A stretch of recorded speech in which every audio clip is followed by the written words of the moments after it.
അമ്മ എന്തിനാ ഞങ്ങൾ സമരം ചെയ്യണം അറിയാം? ഒരു ഗൈനക്കോളജിസ്റ്റിനെ ആൾക്കാരെല്ലാവരും കൂടി അടിച്ചിട്ടാണ്. ആകെ നമ്മൾ മോഡേൺ മെഡിസിൻ ഡോക്ടർമാർ ഗൈനക്കോളജിസ്റ്റിനെ മാത്രമേ ഈ തല്ല് കിട്ടുന്നതൊക്കെ ചെയ്യുള്ളൂ. വിഷ്ണുവിൻ്റെ ഒരു വീഡിയോ ആണ്. വിഷ്ണു അമ്മയും കൂടെ ഉണ്ട്. ഒരു നിഷ്കളങ്കയായ ഒരു നല്ല അമ്മ, മാഷാ അല്ലാ. എന്തായാലും വിഷ്ണു പറഞ്ഞു വരുന്നത് ഗൈനക്കോളജിസ്റ്റിനെ ആരോ ഉപദ്രവിച്ചു എന്നുള്ളതാണ്.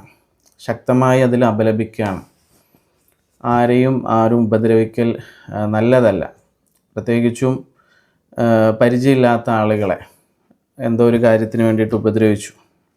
കുറേ ആൾക്കാരുണ്ട്, അക്യൂപങ്ചറുകാരും മറ്റതും മറിച്ചതൊക്കെ. അവർ വീട്ടിൽ വെച്ച് പ്രസവിപ്പിക്കും. നമ്മൾ ആവശ്യമില്ലാതെയാണ്. വിഷ്ണു ഈ ഭാഗത്ത് പറയുന്നതിൽ ചെറിയൊരു തിരുത്ത് വിഷ്ണു വരുത്തണം. അതായത് പ്രസവിപ്പിക്കൽ എന്ന് പറഞ്ഞൊരു സംഭവം അലോപ്പതിയിൽ മാത്രമേ ഉള്ളൂ. വേറെ എവിടെയും അങ്ങനെ പ്രസവിപ്പിക്കലില്ല, പ്രസവിക്കലേ ഉള്ളൂ. അതിൻ്റെ സമയമെത്തുമ്പോൾ പ്രസവിക്കലാണ്.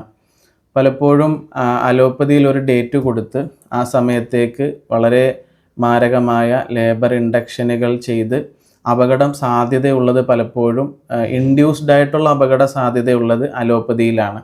നാച്ചുറലായിട്ടുള്ള കാര്യങ്ങളിൽ ഇൻഡ്യൂസ്ഡ് ആയിട്ടുള്ള ഒരു അപകടത്തിനുള്ള സാധ്യത ഇല്ല. അപ്പോൾ അക്യുപങ്ചറുകാർ പ്രസവിപ്പിക്കുന്നു എന്ന് പറയുന്നത് തെറ്റാണ്. എന്ന് മാത്രമല്ല, അക്യുപങ്ചർ ചികിത്സ അസുഖങ്ങൾക്ക് മാത്രമാണ്. പ്രസവം ഒരു അസുഖമല്ലാത്തത് കൊണ്ട് പ്രസവത്തിന് അക്യുപങ്ചറിൽ ചികിത്സ ചെയ്യാറില്ല. പൊതുവെ അക്യുപങ്ചറിസ്റ്റുകൾ വീടുകളിൽ പ്രസവിക്കുന്നുണ്ട് എങ്കിലും അതിന് അക്യുപങ്ചർ ചികിത്സ പോലും അവർ ഉപയോഗപ്പെടുത്താറില്ല എന്നുള്ളതാണ് അതിൻ്റെ ഒരു യാഥാർത്ഥ്യം. പ്രസവ വേദന വരികയും പ്രസവിക്കുകയും ചെയ്യുക എന്നുള്ളത് ആഹാരം കഴിക്കുന്നത് പോലെയൊക്കെയുള്ള ഒരു നാച്ചുറൽ പ്രോസസ്സാണ്. നാച്ചുറലായിട്ടുള്ള ഒരു സംഭവമാണ് ഈ പ്രസവം. ഇതിന് ഡോക്ടർമാരൊന്നും ആവശ്യമില്ല എന്ന് പറഞ്ഞിട്ട് നടക്കുന്ന കുറേ ആൾക്കാരുണ്ട്. അവർക്കൊന്നും ഒരു പ്രശ്നമില്ല. അവർ വീട്ടിൽ വെച്ചിട്ട് എത്ര വേണമെങ്കിൽ വൈകിപ്പിക്കും, എന്തൊക്കെ പ്രശ്നങ്ങളെയും വരുത്തിക്കും. ഈ വൈകിപ്പിക്കുക, നേരത്തെ ആക്കുക എന്നുള്ളൊക്കെ ഒരു ആപേക്ഷിക കാര്യമാണ്. അലോപ്പതിയിലാണ് അതിനൊരു സാധ്യതയുള്ളത്. പലപ്പോഴും ഡേറ്റ് കൊടുക്കുക എന്നുള്ളത് അലോപ്പതിയുടെ ഒരു രീതിയാണ്. പ്രകൃതിപരമായി ജീവിക്കുന്ന ആയുർവേദമായാലും ഹോമിയോ ആയാലും അക്യുപങ്ചർ ആയാലും സിദ്ധയായാലും യുനാനി ആയാലും അടിസ്ഥാനപരമായി ചികിത്സയെ മനസ്സിലാക്കിയ ആളുകളെ സംബന്ധിച്ച് പ്രസവം രോഗമല്ല, അതുകൊണ്ട് തന്നെ അതിന് ചികിത്സ ആവശ്യമുള്ള ഒരു കാര്യമല്ല എന്ന ഒരു ബോധ്യത്തിലാണ് അവരുള്ളത്. അതുകൊണ്ട് തന്നെ അതുമായി ബന്ധപ്പെട്ട് ആരെങ്കിലും മരണപ്പെട്ടാൽ അത് സ്വാഭാവിക മരണമായി തന്നെ മനസ്സിലാക്കുന്നു. കാരണം ആരും കൈകടത്തി കൊല്ലപ്പെടുത്താനുള്ള അല്ലെങ്കിൽ കൊലപ്പെടുത്താനുള്ള ഒരു സാഹചര്യം അവിടെയില്ല. പലപ്പോഴും അലോപ്പതിയിൽ അങ്ങനെയാണോ എന്ന് വിഷ്ണു ഒന്നുകൂടി റീതിങ്ക് ചെയ്യണം. ലാസ്റ്റ് ഹോസ്പിറ്റലിൽ എത്തിക്കഴിഞ്ഞാൽ പിന്നെ അവർ രക്ഷപ്പെട്ടോളണം. അത് ഡോക്ടറുടെ ഉത്തരവാദിത്തം. വിഷ്ണു ഈ പറഞ്ഞത് നല്ലൊരു കാര്യമാണ്. അലോപ്പതിയിൽ എത്തിക്കഴിഞ്ഞാൽ രക്ഷപ്പെട്ടോണമെന്ന പലരുടെയും ചിന്തയുണ്ട്. അങ്ങനെ ഒരു കാര്യമില്ല എന്ന വിഷ്ണുവിൻ്റെ തുറന്നുള്ള സമ്മതിക്കൽ ഇത് സമൂഹത്തിന് മാറ്റങ്ങൾ ഉണ്ടാക്കും. വിഷ്ണു പറഞ്ഞു വരുന്നതിൽ നിന്നും എനിക്ക് മനസ്സിലായത് വിഷ്ണു കൃത്യമായ കാര്യം ബോധ്യമുള്ള ആളാണ്.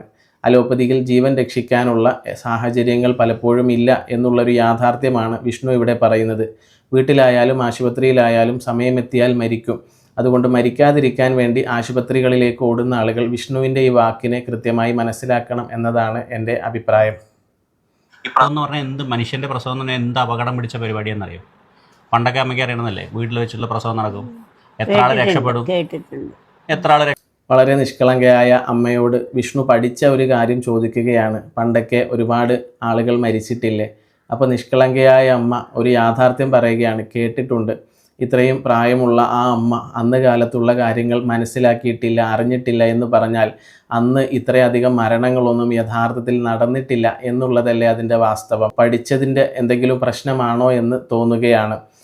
പലപ്പോഴും കണക്കുകൾ വെച്ചിട്ടുള്ള ഒരു കളി ഇവിടെ പ്രചരിപ്പിക്കുന്നുണ്ട്.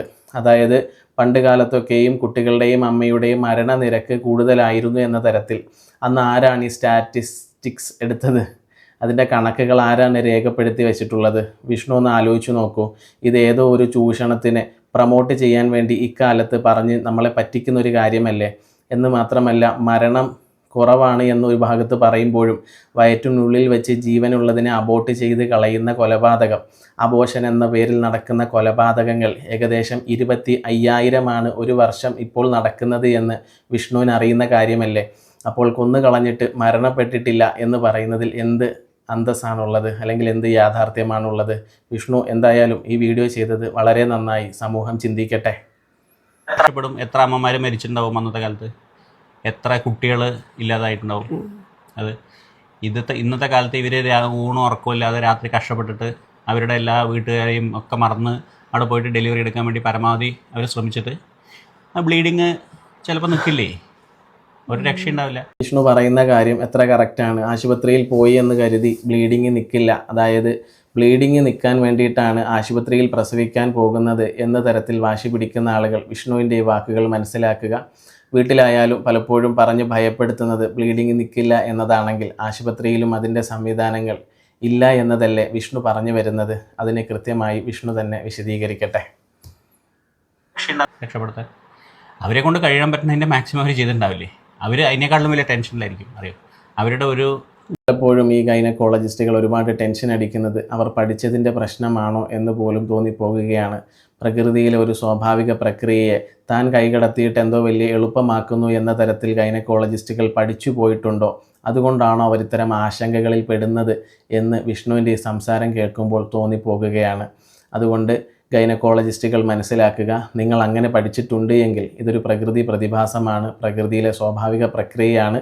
അതിൽ റിസ്ക് എങ്ങനെയാണ് എന്ന് വെച്ചാൽ മനുഷ്യൻ ആഹാരം കഴിക്കുന്നത് പോലെയാണ്. മനുഷ്യൻ ആഹാരം കഴിക്കുന്ന സമയത്ത് എപ്പിഗ്ലോട്ടിസ് തിരിഞ്ഞടഞ്ഞുകൊണ്ട് ശ്വാസനാളത്തിലേക്ക് ആഹാരം ഇറങ്ങിപ്പോകാനുള്ള റിസ്ക് ഓരോ പിടി ആഹാരത്തിലുമുണ്ട് എന്ന് പറയുന്നത് പോലെ അത് മരണസമയത്ത് മാത്രമേ അങ്ങനൊരു കാര്യം സംഭവിക്കൂ എന്നുള്ള യാഥാർത്ഥ്യം പോലെ പ്രസവവുമായി ബന്ധപ്പെട്ടും പ്രത്യേകിച്ചുള്ള റിസ്ക് എന്ന് പറയുന്നത് മരണമാണ് എങ്കിൽ അത് വീട്ടിലായാലും ആശുപത്രിയിലായാലും സമയമാകുമ്പോൾ മാത്രമാണ് നടക്കുന്നത് എന്നും അതിനെ തടയാൻ ലോകത്തൊരു സംവിധാനവും ഇല്ല എന്നും ഗൈനക്കോളജിസ്റ്റുകൾ മനസ്സിലാക്കേണ്ടതില്ലേ? പേഷ്യൻറ്റിന് എന്തെങ്കിലും സംഭവിക്കണമെന്ന് കണ്ടു കഴിഞ്ഞാൽ തന്നെ അവർക്ക് പിന്നെ എന്തെങ്കിലും ഒരു സമാധാനം ഉണ്ടാവും. അവർക്ക് നല്ല ഡോക്ടർമാർക്ക് ഒരു സമാധാനം ഉണ്ടാവില്ല. ഇത് എന്നിട്ട് ലാസ്റ്റ് നമുക്ക് മാത്രമേ തല്ല് കിട്ടുള്ളൂ. ഈ ചീത്തയും തല്ലുമൊക്കെ ഈ ചീത്തവിളിയും തല്ലുകിട്ടലും എന്തുകൊണ്ടാണ് എന്ന് വിഷ്ണു കൂടി ഒന്ന് മനസ്സിലാക്കണം.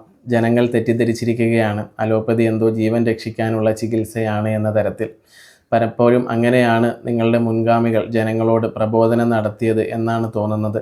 അത്തരം അന്ധവിശ്വാസങ്ങൾ വെച്ച് പുലർത്തിക്കൊണ്ട് ആശുപത്രിയിലേക്ക് വരുന്നവരാണ് പലപ്പോഴും ഇങ്ങനെ അക്രമങ്ങൾ അഴിച്ചുവിടാനുള്ള സാധ്യതയുള്ളത്.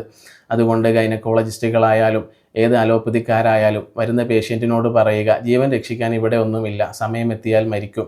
അതുകൊണ്ട് നിങ്ങൾക്ക് മരിക്കുന്നത് വരെ സ്വസ്ഥമായി ജീവിക്കാനാണ് ആഗ്രഹമെങ്കിൽ സൈഡ് എഫക്റ്റ് ഒന്നുമില്ലാത്ത നല്ല ചികിത്സകളൊക്കെ സ്വീകരിക്കുക എന്നൊരു മറുപടി വരുന്ന പേഷ്യൻസിന് കൊടുത്താൽ തന്നെ ഇത്തരം പ്രയാസങ്ങൾ ഒരുപക്ഷെ മാറിയേക്കും. ജനങ്ങൾ ഉത്ബുദ്ധരാകണം.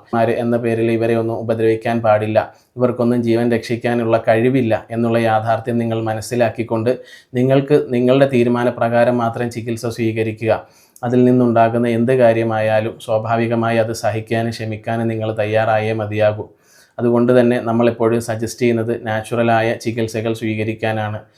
പ്രകൃതിപരമായി സൈഡ് എഫക്റ്റ് ഒന്നും ഇല്ലാത്ത ചികിത്സകൾ സ്വീകരിച്ച് മരണം വരെ സ്വസ്ഥമായി ജീവിക്കാനുള്ള അവസരങ്ങൾ നിങ്ങൾ ഉപയോഗപ്പെടുത്തുക. അപകടം പിടിച്ച പണി മാത്രം എല്ലാം നമുക്കും അത് കഴിഞ്ഞിട്ട് സീരിയസ് ആയ നമ്മൾ എന്നിട്ട് രക്ഷപ്പെടുത്തിക്കൊള്ളണം. അതാണ് എന്ത് സംഭവിച്ചാലും പേഷ്യൻ്റ് എന്ത് ആണെങ്കിലും രോഗി മരിച്ചു കഴിഞ്ഞാൽ അത് ഡോക്ടറെ കുറ്റാണ്. മനസ്സിലായില്ലേ? വിഷ്ണു പറഞ്ഞു വരുന്നത് ജീവൻ രക്ഷിക്കാനുള്ള സാഹചര്യം അവിടെ ഇല്ല എന്ന് തീർത്ത് വിഷ്ണു നിങ്ങളോട് തുറന്ന് സമ്മതിക്കുകയാണ്. ഇനിയെങ്കിലും ജനങ്ങൾ ഉത്ബുദ്ധരാകണം, മനസ്സിലാക്കണം അലോപ്പതി എന്നുള്ളത് ഒരു മനുഷ്യൻ്റെയും അവസാന വാക്കല്ല എന്ന് മാത്രമല്ല ജീവൻ രക്ഷിക്കാനുള്ള ഒരു സംവിധാനവും അവിടെ ഇല്ല. ജീവൻ രക്ഷിക്കും എന്നൊരു ഗ്യാരൻറ്റിയും അവിടെ ആരും തരുന്നില്ല എന്ന കാര്യം കൂടി നിങ്ങൾ മനസ്സിലാക്കണമെന്നതാണ് വിഷ്ണുവിൻ്റെ ഈ സംസാരത്തിൽ നിന്നും എനിക്ക് മനസ്സിലായത്.